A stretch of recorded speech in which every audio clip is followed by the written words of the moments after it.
Endorsements, radio show programs, services, or products mentioned on air or on our web. No liability, explicit or implied, shall be extended to W4CY Radio or its employees or affiliates. Any questions or comments should be directed to those show hosts. Thank you for choosing W4CY Radio.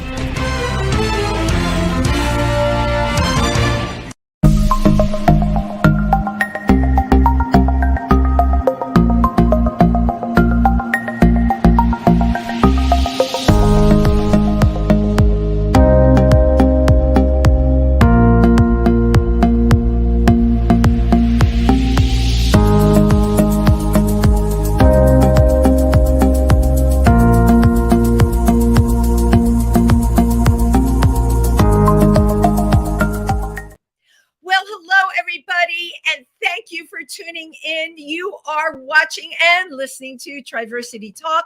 I am your host, Wendy Stewart, and I hope you're all having a fabulous evening. Well, it's fabulous because you're here with me, right? And here we are again. I have another really fun show for you tonight. I just have to share this with everybody. I had yet another big birthday. They're all big birthdays these days. And this was on Sunday night at Pangea in New York City. I had 18 performers, 2 stages, 125 guests. And the thing I have to tell you that I am most proud about, everybody talked to everybody else. You know how you go to places or you go to parties or whatever, and you have one section of people and another section of people, and people just kind of polarize. And I have to tell you something. Because of the pandemic, social things have gotten weird. We cannot deny that people have gotten weird. It's made a lot of us like not, I don't know, so social these days and fearful. And I was very happy that everybody talked to everybody else at my event. People met people, people got booked for jobs. You know, entertainers were always out there looking for work. So to make a long story very short, I'm so happy today. I really am. Oh my God. And I just got funny Monday after this big brouhaha. I had to call back for a film, and if it had been a zombie film, I would have felt a lot better, because that is how I felt on Monday. But I got a call back for a film, and I found out today that I landed the role, and that is all I'm going to say. And I'm just really happy about that. So this person that I have coming on this show tonight, I had seen her at a wonderful Tuesday, once a month show called Nouveau Riche. And it wasn't just her piano playing. It was her energy. It was the fact she did a cover song that night, but she made that cover song so much her own. And then I go on to her YouTube and I see, my God, talk about making things her own. She does parodies that will knock your socks off with lyrics that are like, whoa, ho, ho. Got to see her again perform. So she was one of the amazing people that gave me the gift of performance for my birthday, for which I am eternally grateful. This is what I love to say about my next guest. She may have left her heart in San Francisco, but you know what? She was born to be in New York. She is known for her show Under the Golden Gate Bridge and her book, Girl Shock. I dressed as a girl for Halloween and she took over my life. Hate when that happens.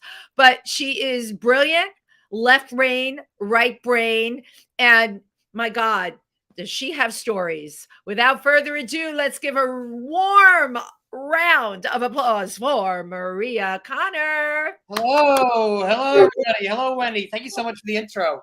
And congratulations on landing that movie role. I know. Well, thank you. Yeah, it was great. You know, the last thing I wanted to do on Monday after that party was to like even go anywhere. I was sitting just looking at my gifts. I still am. I didn't even open all of them because I feel like if I open them, then the magic is just going to be over. It'll be officially like Hanukkah versus Christmas. You want to extend it out. Thank you for getting that. And also, if anyone is in near Port Jervis, New York this weekend, I am having yet another party at Mom Papa Joe's, and that will be on Saturday, the 21st at 3 p.m. So yeah, come party with me. It's all about partying, Maria, isn't it? Oh, yeah, right? That party you had was, oh my God, that party was amazing. Like you said, everybody was mingling in the outfits and the entertainment. It was like, you know, this is like why I moved to New York. It's like, I love San Francisco. Thank you. And I hate humidity, right? Weather here, but I'm still here, and I never think of San Francisco because this place is like a dream. It's like we spent all of our lives trying to get somewhere, right? Right. And then when we get there, we're like, oh, now what? Like enjoy it and be people like you, Right. And that's interesting to me that this was a big dream for you because, I would think San Francisco, I have a wonderful friend, Tina Benet, who's in our community. Tina couldn't wait to leave New York to move to San Francisco, and she's absolutely loving it. Yeah. You were what, 15 years in San Francisco? I was in the city of San Francisco for 15 years. Before that, I was a straight boy in the suburbs, married to a woman, living on a golf course on a cul-de-sac. The neighbors drank wine. I played golf. Okay. We're backtracking here, Maria, because I love, first of all, I love transformation. Anyone who knows me knows that. And this is, very extreme. Boring. Yeah. No, you know what? Of course. And that's why you are who and what you are, the fabulous Maria Konner. But it is hard to believe that, my God, a golf course, huh? I'd be ready to jump out of my skin. I actually played golf. I wasn't like a crazy, I'm a person, I love doing lots of different things. And golf is something to do, and I did it occasionally. But I liked living on a golf course and I could hear crickets and frogs at night. That's what I really liked, actually. I lived literally the fairway was right behind my apartment, my house. So not only were you on a golf course, you were on the fairway. I was on the 12th fairway. I don't even know what that is. I'm not a golfer. I just can't even imagine. It's you're living in the suburbs, but you can actually hear crickets and frogs, and your backyard is dark. I grew up in a house like that. I grew up in the suburbs, but then lived overseas. But when I was in the suburbs, we had a backyard, and I used to hear the crickets, and the window would be open, and I would listen to the crickets, and I felt like I wasn't alone, I like hearing insects and animals when I go to sleep. Oh my God. Okay. So we connect on a lot of things, but I will share with you my love for frogs. And the weekends I am in Pennsylvania. I put in my own frog pond this past year. Okay. I had at this point, in the summer, 25 frogs that I could count, come out. I loved hearing them. And sometimes I would come out. There was one that would sit on the bench with me and he would go, it was, and then one starts and the others start going. And my wife at the time, I wanted to sleep with the door open, and she's like, the frogs are keeping me awake. And I'm like, I want to hear the frogs. We couldn't agree on anything. I know, but that was the beginning and the end. If you have a partner that doesn't like the sound of frogs and you do, Maria, that is a red flag. You need to be able to like frogs. So then I escaped from the suburbs, and that's where the story begins. Okay, so that's the book. Can you, hold it up again. So give it a moment. Hold it really close to the eye of the camera on the computer. All right. So you lived this existence in the suburbs for how long? Oh my God, the suburbs in California for 10 years? 10 years. Wow. And then I lived in the suburbs. I lived in the suburbs my whole life, other than when I lived overseas when I was a kid. Right. Now, how long were you married for? How long were you married for? I was married for 4 years. Okay. And, I worked in tech. I mean, I still do. I commuted to Silicon Valley. My neighbors talked about wine. You name it. And I was. You and I probably wouldn't have even been friends. Although I would have known there was something running. No, you would have. First of all, I wouldn't have looked like this. It would have been less fabulous. No, but I would have sussed it out. Believe me. I was a fish out of water there, and people thought I was kind of a kook. I don't watch sports. I'm not interested in. My next neighbor talked about his lawn. Wine, a wine dealer next door. I mean, it was terror. It was like a castle, like a prison, but no, I know you were like an ivory tower, an ivory dungeon. It was horrible. And everybody was in tech and talking about tech, and everybody thought the same. And I wanted something different. You wanted something different. So what was pivotal for you, Maria, that made you leave that marriage, leave the golf course? What was the turning point? Yeah, I mean, there were so many things building up to it, but the final point was when something like this is I was just bored the suburbs, and then I was always interested in people who were a little odd. I saw my first trans women when I lived in London when I was a kid. I wasn't like, I wasn't like I was like into trans people. I was just like I appreciate it. I appreciate lots of things. And Right. so for Halloween, I was like, let's cross dress for Halloween. I was like, let's do it. Because she was a makeup artist. I think it was my idea. And we did it. And we went to, she was an AA junkie. Like, so we go to the party and there's like nobody there. And the party's over. I'm like, I'm all dressed up. I want to party. I want to go somewhere next year. Right. At this point, the marriage was falling apart. So, and at this point, I was just like, I just knew I had to move. And I was always into like playing music, but I didn't perform live that much. Right. I had piano at home and I used to play in bands locally. And I was like, and we decided to get divorced. And she's like, well, you keep the house. No, and I'll move to the city. No, girl, you're staying in the house and I'm moving to the city. Right. And you were for it.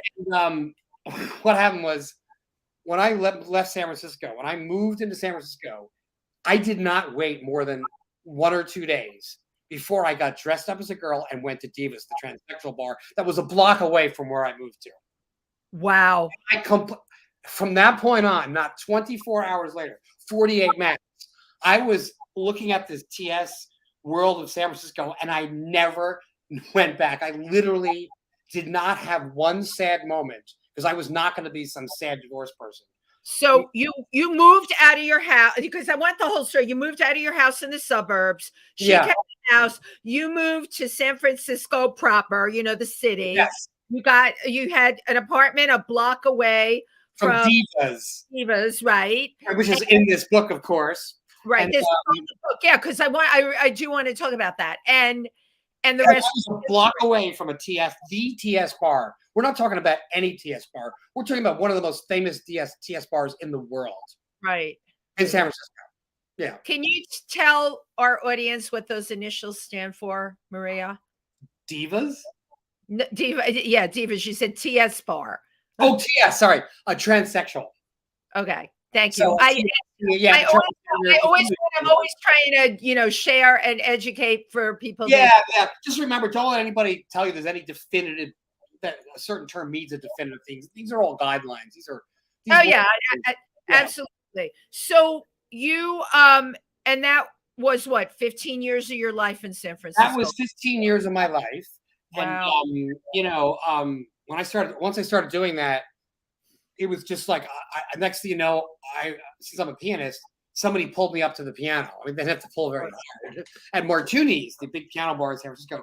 And next thing you know, it's like I'm performing as a woman. Like, oh, how did that happen? It was just like, and then hey, hold up a second. This talent, first of all, I told you, I find you fascinating in that you have brilliant tech ability and you play the piano and you write lyrics. Okay. Most of us are just like the creative. You do both. You do the left brain, right brain. So I write music and lyrics. Yeah. Play the piano like nobody's business. You're not just someone that plays the piano. It is like she bangs the hell out of that. I was really into it. I was like, I would just spend hours at home.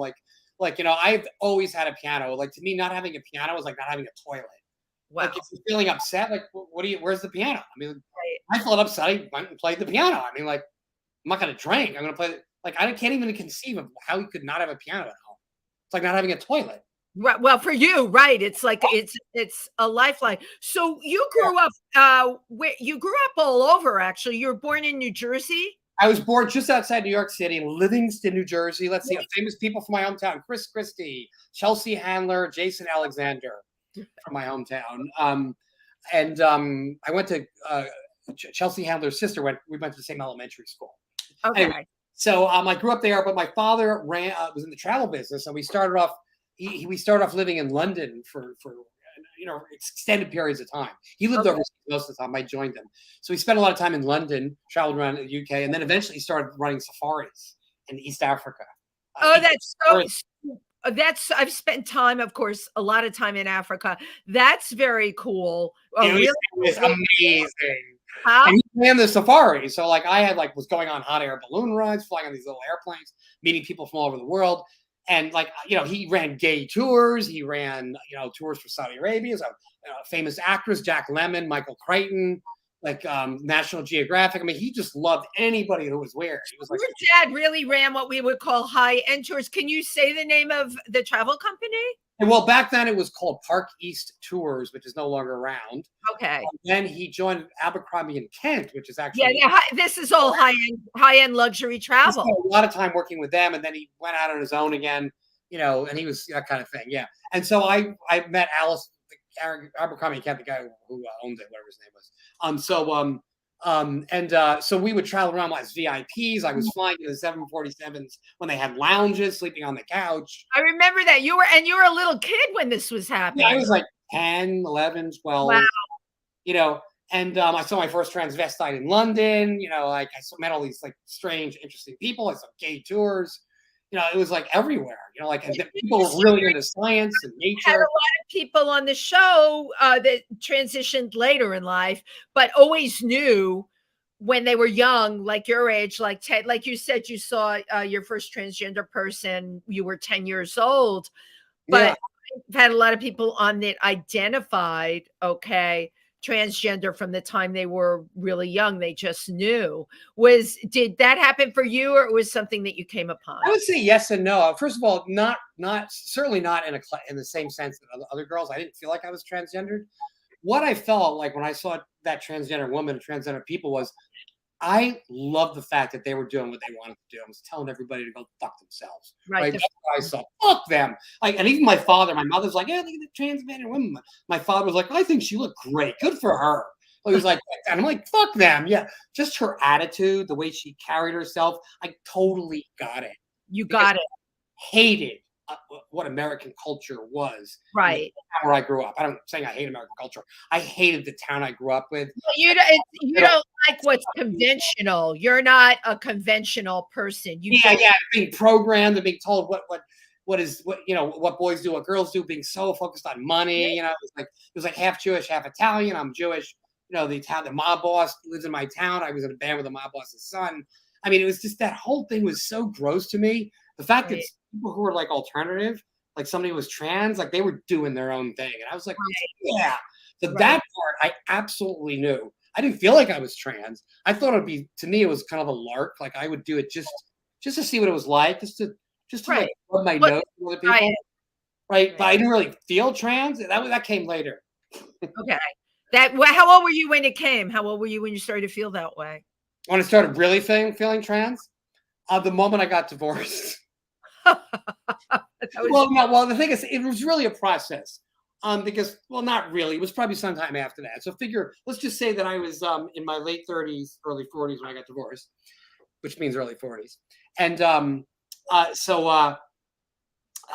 you're probably running the calculations, right? But believe me, I don't do that. I'm like sitting with it. Anyway, so I would say the first thing I noticed when I literally went from 0 to 60 faster than a Tesla, right? We're talking about the speed of like, a flashlight, speed of light.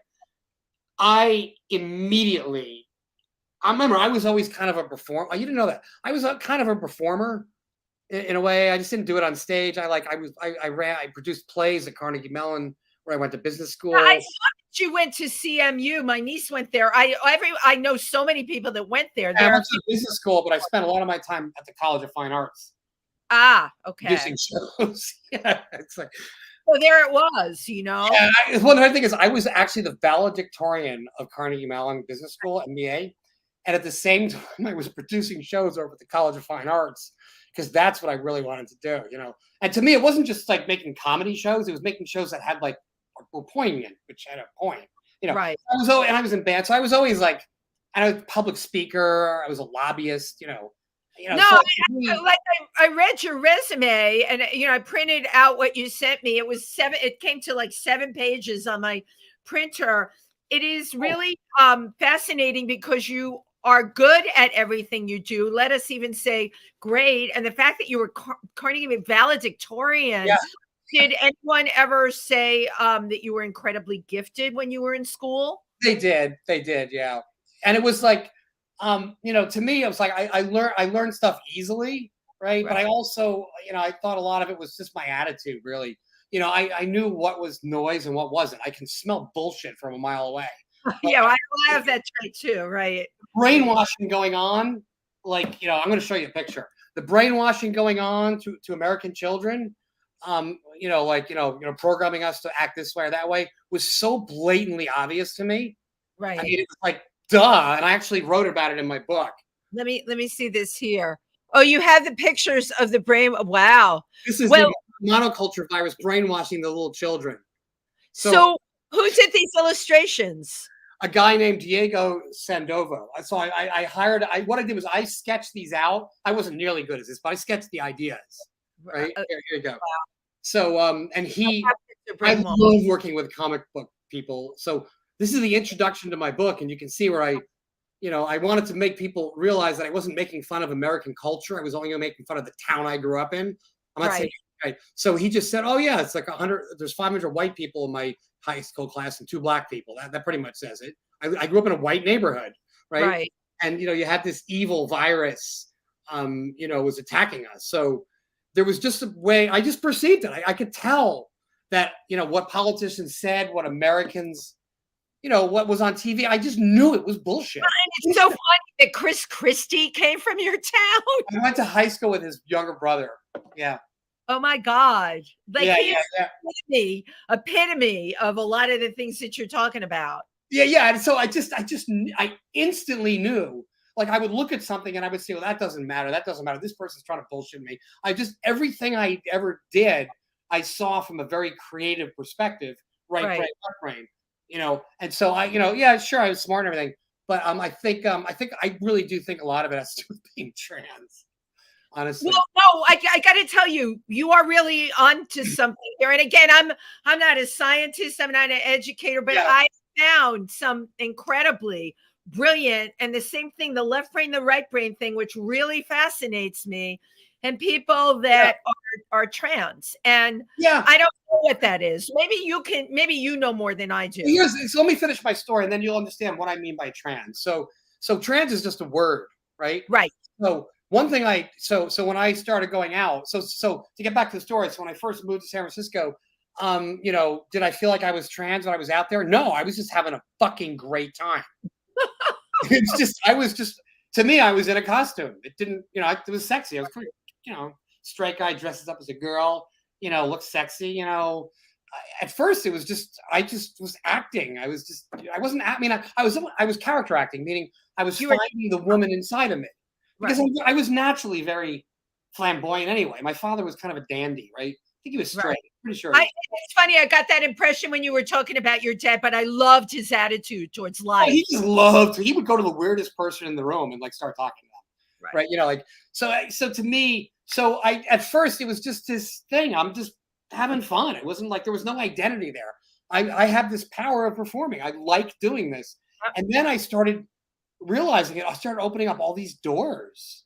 Like I started getting closer to women. I started learning more about women. And I learned all their secrets, which I wrote about in the book.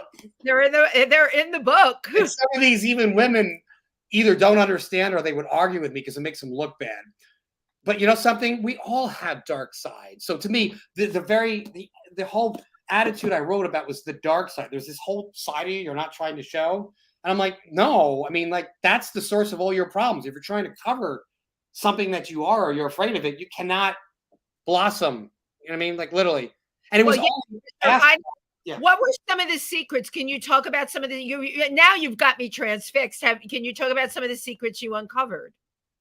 Sure. Do you want to hear the most controversial one? Well, yeah, if you can find a way to clean it up a little.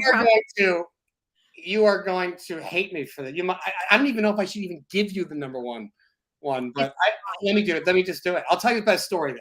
So I said to this girl I know, this woman, that I learned a lot about women. She goes, "What do you know about women?" Right? And she's talking to me when I'm the dude, right? So she knows that I'm Maria, but Janet, I know more about than the average guy, And she's real negative. Okay, what did you learn about women? All right, do you want me to just give you one of them? She goes, yeah. She's like, you could tell. She already decided I have no idea. She's going to strike me down. Right. Well, I hate to say this, but it really is all about the dick. And she goes, oh, yeah, you're probably right. She said, so she agreed with you. Yeah. I obviously don't mean it's 100% about the dick. Right. But it is a big factor in a lot of relationships. Not all relationships. It's not everything that's there. But I don't think men understand just how important that is. Okay, so Honestly, I'm going to give you the other side of the coin, hon. Listen to this. And I've had this conversation. You know, I have so many wonderful gay men friends. Yeah. And I've had this conversation. I really believe so many gay men, it is all about that. Yeah, That yeah.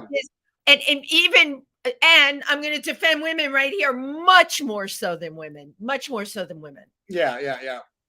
Well, what do you think of that? Oh, you mean the fact that this is what men for gay men, you know, and the conversations and all of that, it's always about that, right? Well, with gay men for sure. There's no doubt about it. I mean, I have been to so many gay male orgies. I mean, like I wrote about some of them in the book. I mean, wow. How many are in the book, Maria? So we want people to be motivated to buy your book. How many are in your book? There's all kinds of I call them the sordid detail section of the book, right? And I do want to get back to the women thing. Yeah, I do too. So let's go back to I might remember superlatives are never appropriate. But oh my God, I've been like, let me give an example. I could come up with a million stories, but here's one story. I was so used to, it was shocking to me what men were doing. I used to go to these parties, like, you know, they were communes, they were families. I'm not going to say any names, but they were institutions. San Francisco really is an incredible city. It has such deep institutions, you know, of course, the court system, you know, all these gay families. And so I got so used to gay men just suddenly having sex with each other in the middle of a party in front of everybody. So I invited my friends to these parties, these two girls had never been to a place like that. And I'm talking to them and these guys start getting it on in front of them. And I don't even notice. I don't even think it's anything unusual. And you can see that the girls are getting really uncomfortable, but it didn't register with me that there was anything wrong with what they were saying. Right. They were freaking out, and I didn't even realize it until they said they have to go because these men were having anal sex. I mean, you know, anal sex right in front of everybody. Wow. You know, and I wrote about that, and it's like, imagine how difficult it is for me to talk about this in a public forum where some people might be offended by that. Of course. Like, for a variety of reasons. Maybe they think it's disgusting, maybe they think it's immoral, or maybe they think I'm violating somebody's privacy or I'm making fun of gay men. But at the same time, this was what I experienced. Right. And you can only I'm not making fun of anybody. It was shocking to me. Right. It's truly shocking how easy gay men can have sex with each other. And it still is. There's nothing wrong with it. It's just that it is so different from anything that I ever experienced before. Right. You know? And they are way off the scale compared to women. So when I say about women, it's all about the dick. I don't really mean that. I wrote a book and you got to say something bold, right? So obviously I don't mean all women. Obviously I don't mean it really is all about the dick, right? But sometimes it is, right? And men can say the same thing. Sometimes it's all about the boobs. But I just don't think men understand how important, some men were caught in the romance. I think a woman should love them for who they are. And that's true to a large extent. But if you don't have the goods, if you don't know how to use your dick, you know, some women just won't date you. If you have a small dick, that's we've all figured out. By the way, Maria, you've given me the perfect segue to show your video clip now. This is just perfect. So this is an original parody that you wrote. Yes, it is. Okay, and it's fabulous. Thank you. We're going to play it. Well, I didn't write the music. I know, we know the music, right? But it's a modern version of Matchmaker. Okay, I'm sure. Here's my own version of Matchmaker, but updated for the current age, living in this city.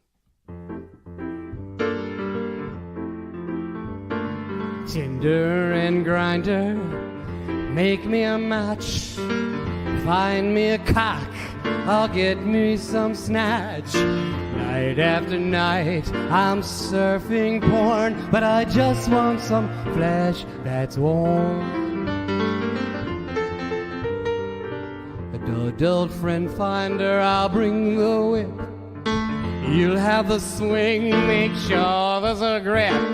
Bring me to a place that I'm longing to be, right here down on my knees. For the lover angel for the poor, but making black as can be for me. Well, I love the danger, so grab me and shove me and watch me squeeze.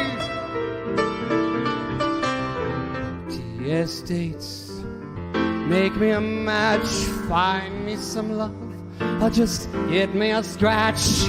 Just like a dog, I know I can learn some new tricks to make us burn.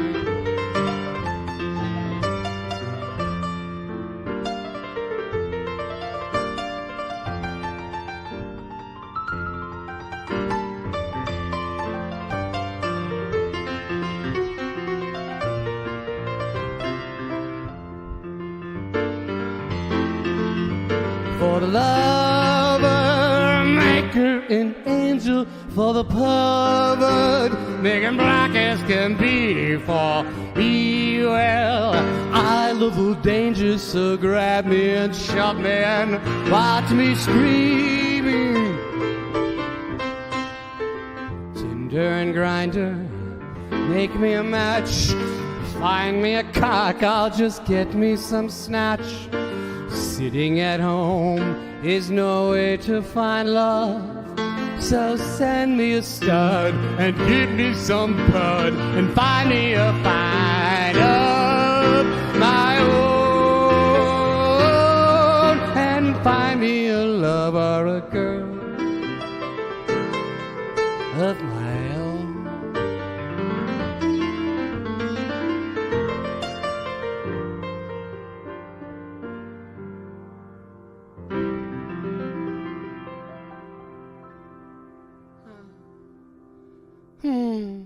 I remember back then when all these romantic songs really foretold what we believed was our romantic future. And now the world is just so much more complicated. But I wouldn't have it any other way, because after all, you wouldn't want to live in a fairy tale, would you?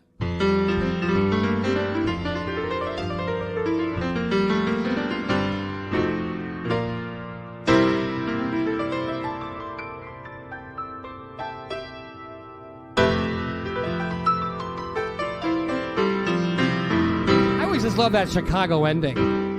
That there you go. You know what? First of all, I love that clip on many levels. All right. You're incredibly talented, which comes through. You're very, very funny, which comes through. Your whole perception and the way you look at things comes through with your lyrics. And I imagine you at a piano bar that could be surrounded by a golf course in Palm Beach or somewhere like that, playing that tune. The straight people love. You know what the biggest untapped market on the planet is? You ready? Tell me. The curious straight person. Oh, I would think, yeah. Oh yeah, they are very, very interested. And the interesting thing to close on why, when did I discover I was trans? And here's the interesting thing about it is I didn't decide I was trans. I just changed the definition of trans, right? Because as I experienced all of these wonderful things happening where people like me better when I'm a girl, even the straight people, like I can't explain this, right? But the only explanation I can come up with was I could act any way I wanted when I was a girl. I can kind of act like my dad, all excited and joyful about being around people, exploring things. I could just act naturally. And for some reason, they like me better when I'm a woman. So I guess I'm trans. So do you like you better as a woman? Do you like you better as a woman? I'm not sure. Yeah, I think so. But I have no problem being a man. I like being a man. Right. I get what I don't like about being a man is being invisible. Not being allowed to express myself. Right. So it's like I'm perfectly fine being with a man and being in a relationship with a woman and making this just a stage thing, but that's not the way it's worked out. So I have so much more fun as Maria, and it's so much easier hooking up with guys. All I need is a lot of marijuana and some alcohol. I can fucking guy. Makes me feel like a woman. I'm not really into the guy. I just like feeling like a woman. Feel great. I love it. Have you been doing readings of your book? Now tell me when your book came out. So my book came out in actually 2021. So it's going on about a year and a half. So it's the so you came out during the pandemic. What's that? It came out during the pandemic. Yes, and that was part of the the marketing challenge was that I wanted. Yeah. I would go into bookstores. You call up the bookstores or you send them emails. They hem and haw. I show up to the bookstore and says, "Hi, Maria Konner." Oh my God, you look fantastic! And they carry the book. Right? I don't want to do is show up. Right? I love it. I love your marketing. What a great marketing plan. Now, did you do readings and signings in places? Well, the problem is at the time nobody was doing any of that stuff. Right. So I started. I did do some readings. I did do some signings. But I never got sort of the escape velocity, to have the book, be picked up by a PR agency or something like that. So I had to kind of do a lot of that on my own, hire somebody to help me out. And then at the time I did an audio book. Oh my God, that was a ton of fun. You did your whole book to, oh my gosh. At first I was more of a pain in the ass. Like people, you got to do an audio book. So I started doing it. I hired a producer, Dan Karkoska, DJ Deck, my trusted producer, and to listen and everything. So I'm recording it and I'm thinking of it as a chore. So I get through the first chapter, and by the time I got my stride, I started enjoying it. I realized, my whole attitude's wrong. I have to redo this whole thing. This is supposed to be fun. Right. I'm not supposed to just read what's on the page. I'm supposed to relive it. Oh, yeah. You're supposed to perform those words. So I just scrapped the whole thing. And I was like, so instead of saying, I could not wait to go out to Divas, I would say, I could not wait to go out to Divas. Oh my God. And I would get dressed up. I would be Maria when I did it. And it was really fun. And then it was time to promote it. And I had some music that I'd written. So Dan was like, why don't you do a Girl Shock the Musical? I'm like, oh my God. See, this is where we're going with this. This is it. Yeah, absolutely. I wrote the musical. So the first song was this, I said, he goes, why don't you start off as a really pop song? I said, well, I wrote a couple of really stupid songs. They're silly. And he goes, why don't you adopt one of those? And I played it for him. He goes, oh my God, that song's amazing. I'm like, that's like a dumb song. It's like a silly, goof, and that became the Girl Shock song. Girl shocked, I'm tired of being all alone. You got me girl shocked. I had more fun than I'd ever known. And when I go out in the city and I'm feeling really pretty, that kind of thing. So it was just this ridiculous song, which is actually a pretty good song, I guess. How do you, Maria, where does this come from? Because you seem to be able just to do it. Were you always able just to do it? This is the left brain, right brain thing? Yeah, I was actually. Always could just do it. I could. I don't. Even the way you play the piano, it's so incredibly fluid. You weren't a kid that had to be put in front of a piano for piano lessons. Oh, no, I saw my sister playing.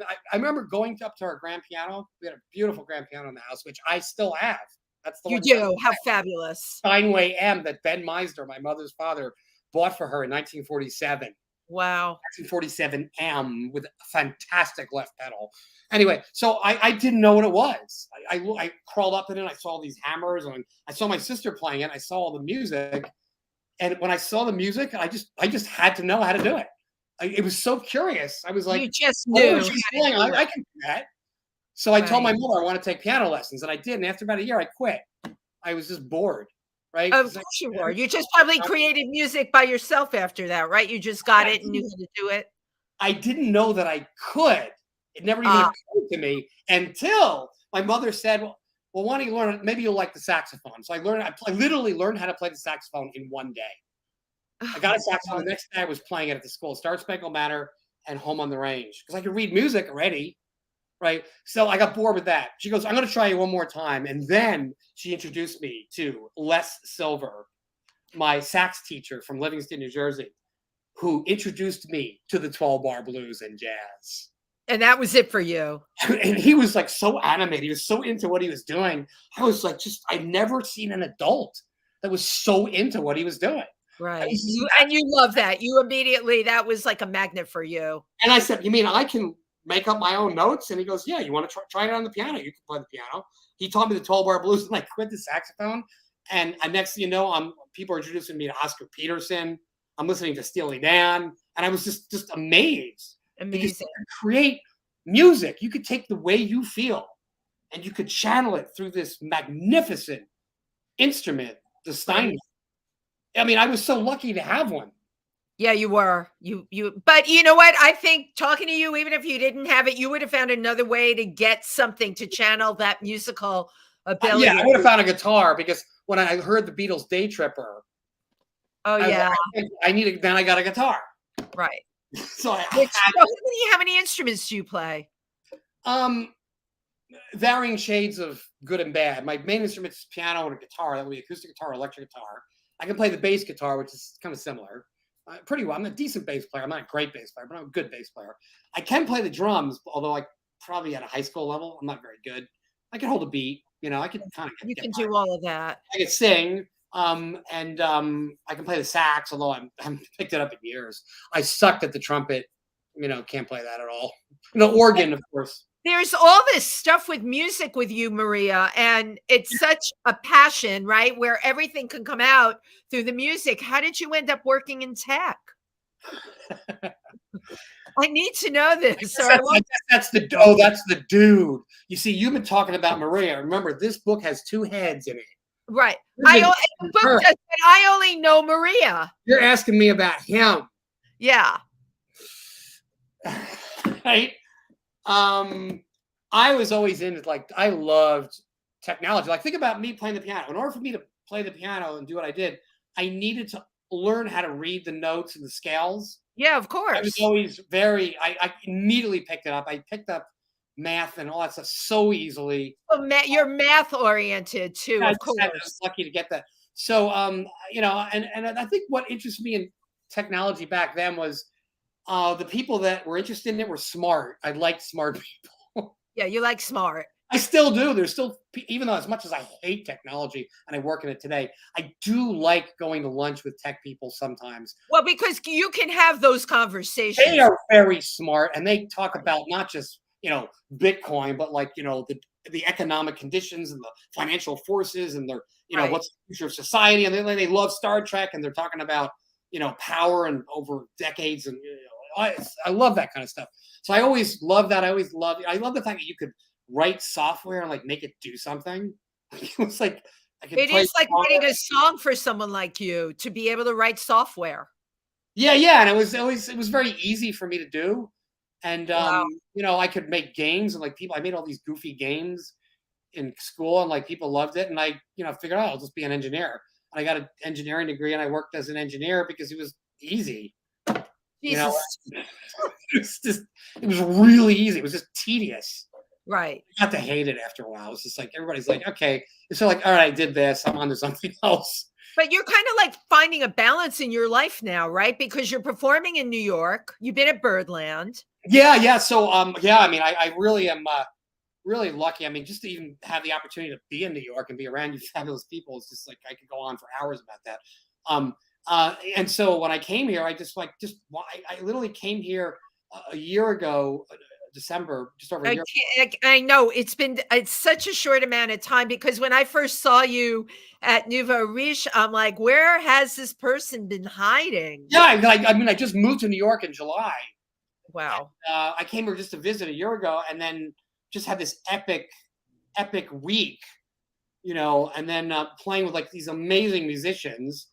I ended up the end of my first week, I was playing with Billy Joel's original sax player, Richie Canada, at his jam. I was which is every Monday night, which is amazing. You guys got to go. What an amazing band. Bitter End every Monday night, 10 p.m. And so I'm just playing with all these amazing people, and I'm like, oh my God, San Francisco's dying. I got to move to New York. And then when I got here, I'm like, I'm going to get my musical produced. And then I ran into Jackson Sturkey. Right. I adore Jackson's been on the show. Another unbelievably musically talented person. Yeah, so I ran into him a year ago. I was playing at when I first got here, I didn't know anybody. I just literally showed up to where's the Club Cummings. Oh my God. Well, you know what? You started at a good place. It's Alan Cumming. I knew enough to go there. Right. Somebody told me to go there. So I showed up there, and I literally ordered a drink, and somehow 20 minutes later, I'm up on the stage playing piano. I don't even remember how it happened. Right. And next thing you know, they're like, oh, you got to come here tomorrow. And that's where I met Jackson to do this Broadway thing. I don't really know any. I know a couple of Broadway songs. So I went there, and they said, oh, it's Sondheim night. Sondheim had just died. And I'm like, I don't know any Sondheim music, right? But then I remembered, oh, I do, the Madonna song from Dick Tracy. Sooner or later, you're gonna be mine. Oh, And yeah, of course. Of course you know that song. yeah, and I hammed it up on the piano. I did all these like blues licks. And Jackson tapped me on the shoulder and said, "You had the best song tonight." I'm like, "Really?" I'm like, and then next, we were hanging out. Now he's producing my musical. Right. And you and Jackson are like kindred spirits. I adore him. And another majorly talented person and a really great, fun person to be around. Now you had oh my God, we're coming down to the end. So I want to get this in. You had a show called Under the Golden Gate. Oh, yes. So when I to be real quick, I'm rekindling it here. And the idea is that we basically film high quality audio and video and film interesting people around town. I love it. Music and live performances. And I did it in San Francisco. And we ended up doing it at the Kink.com Armory, the headquarters of Kink.com, the SF Armory. And we had several celebrities on the show, including one of the Go-Go's. Right. Oh my gosh, I love the Go-Go's. I got a video of her doing things to me. Whip. We'll just leave it at that. And anyone could go and find Maria on YouTube and see there's a lot of videos on there. Yeah, and of course, my favorite part was interviewing people's lives, but I got very few hits until I started interviewing porn stars. Right. So like they had literally 10,000 times, and I wrote about all that in the book, right? Anyway. So hold on. Porn star interviews are really the ticket to celebrity. Everybody was talking about gentrification. Gentrification. We bring somebody from the Guardian on. We want to talk about gentrification. Fine. So I got the editor of the Guardian on. I'm interviewing, about changing San Francisco, and we got like 40 hits. 40 views, right? I had a porn star who used to be a Mormon who works at Kink.com who's shooting gay porn, right? And he's talking about his life. I got like 50,000 hits. Right. Do the math. It was embarrassing.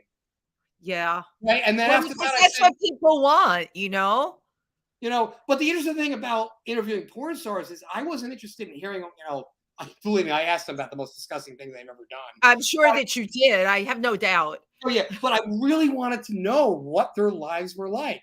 How did they change other people's lives? So even though I was doing smut, I really found their lives fascinating. And aside from the smut, I've interviewed trans people, lesbians, gay people, drag queens, you name it, for the non-kink stuff. And there's a tremendous amount of insight about people's lives that I really loved and never got to, scale out because it's the internet. And we're going to be rekindling that here in New York, starting off with filming. I think that is like amazing. Yeah. You have to let everybody know when you start this up again. Can you bring back the former Mormon who became a porn star? And that you had me at Mormon. Yes. The Mormons are trending right now. There's stuff on Netflix. It's like it's interesting because you would agree it's a whole other culture. It is. I got a great Mormon bit. So he did Mormon porn, right? Wait, hold on. What's Mormon porn? The underwear. The submissive discipline. So the teacher or the okay, I got it. Is disciplining you and you're wearing your plain underwear. And anyway, real quick, I could end. And so he made more money selling Mormon porn off the porn video than he did on the porn video. Wow. And if he were really into good branding, and your mind would understand this, he could have sold the Mormon underwear as well. He did. That's how he made his money, selling the Mormon underwear. He did with Mormon underwear. He made more money on doing that than the porn, fees or whatever. There you go. Everybody's got a gimmick. Isn't that what they say? Maria, you are absolutely fabulous. You're funny. I'm hoping I get to see you performing again soon. Oh, we got a bunch of dates. Go to my website. The next one is the 27th at the Secret Room. 7 p.m. Jackson and I are doing a 20-minute set. And on the 27th. Okay. That's going to be at the Secret Room on the 27th. Secret Room. Okay. 27th I'll have it on my website. And then I'm going to be doing my cabaret show at Pangea. Yes. Coming up. I'm trying to form a rock band, but it's so hard getting musicians. Okay. But when is your show at Pangea, your cabaret show at Pangea? Probably going to be sometime in March. Okay. Yeah. Keep me posted. Keep everybody posted. You are musical.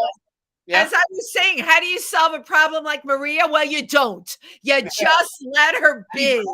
How do you create a problem like Maria? That's right. Have a fabulous night, Maria. Thank you, everybody. You were wonderful, Wendy. Yes. What a party. What an energy. I love you. I love that you were there, really. I said the new girl in town. Thank you so much. Thank you, everybody. Okay. Good night. Good night. Thank you.